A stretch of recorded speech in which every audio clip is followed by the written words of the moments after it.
Welcome. Today we're going to be discussing the technique Unwinding Pendulum, its execution, some of the things that can go wrong during its execution, things you should know about the technique in general, and how to compensate or fix those issues. So let's start out with its origin. Its origin was, this was originally a technique in Form 4. It was then pulled out of the form and stuff was added to it afterwards to make it the full-length version of what we have now. Our execution video covers the long version of the technique. This video is going to focus on the short version, which is the part that's inside Form 4. So keeping that in mind, let's start out with the ideal phase. So the ideal phase, this is of a ready technique. So we're already in our fighting stance. Remember, we can start from a non-ready or a ready position. This one picks up the ready position, and we're dealing with a combination attack. So we're doing a low kick followed by a high punch, as opposed to techniques where we deal with both low kicks or both high punches. So this is doing the low and the high, both with the majors. So let's talk about some of the things that can go wrong in our first maneuver. So the idea here is we're going to be using foot maneuvers to stay on the line of attack. And then remember, anytime we stay on the line of attack, we typically want to block off the line of attack. So the first thing I'm going to do here is create some distance and then block. So the first problem that can go wrong here is I'm blocking on the horizontal line or the left-right flank. And if you notice, I started in orbit, which means he's going to be able to reorbit and have things come back to me. So that's a problem. So the way you want to do this is like deflecting hammer.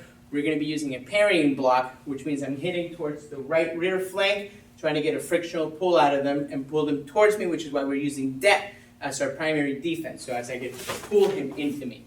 Now keep in mind, this is drawing them closer to that punch to your face, and this is why we get the technique named Unwinding Pendulum, because we're now in a twist stance, and now we're going to use our rotation to do a defense instead of distance. So we're separating both elements of distance and rotation. So now that we've done our distance, we're going to do the rotation. Now keep in mind, this is going to the right front flank, and again, just like we talked about with the downward block, this could potentially start in orbit. The difference is, now we don't care because we're behind them and our hand's already up, so we can control their rotation. Not to mention, if we were reorbiting and starting them to use their leg, that's our follow-up maneuver would take care of that because we're going to be kicking towards the leg. So regardless of if we did start in orbit or not, it's already covered in our technique on how we would deal with that. So once I get my initial block, remember I want to now use this as a gauge to control him. And then the unique thing about this technique is typically we do foot maneuvers as needed to position ourselves to where we want to strike, but we're now going to be using that foot maneuver offensively and delivering it as a strike. And this is a kicking sweep, not a sweep kick. So the difference being we are using the joint of our hip to execute this like a sweep, but it's a kick. We're kicking their leg. Our intent is not to sweep their leg. So keep in mind, if we do kick it and the leg sweeps, that's a bonus, but that's not our intent. Our intent is to actually kick the leg. So one more time from here, we get our block. I get my hand, turn it into a cover or a check. I'm going to deliver the kick.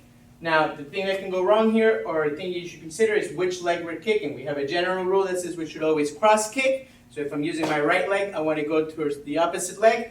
In this case, it would be his rear leg as opposed to the close leg.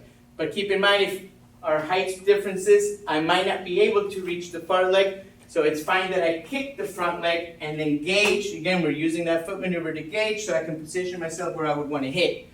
So either one would be okay. Just keep in mind which rule you're trying to obey. So from here, I'm going to deliver the kick to the rear leg, and then as I settle, we're going to use the shape of the crane, but instead of going downward, we're going to be hitting upward towards the testicles, and I want to use the drop of my body, so as I land, that's when I hit upward, using gravitational opposition. Again, my left hand's checking. At this point, we're going to cover out, but again, if you wanted to continue to do the rest of the technique, obviously you can.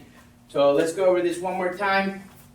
Remember, starting from a ready position, this is of the front kick, front punch combination, both with their majors in flight. We're going to create distance to start with the block. This is a parrying block, which means I want to block towards the right rear flank, get ourselves into that wind position so that we can unwind, block the punch. Remember, anytime you're outside the arms, to be at or above the elbow. This hand immediately checks, make sure they don't start the rotation.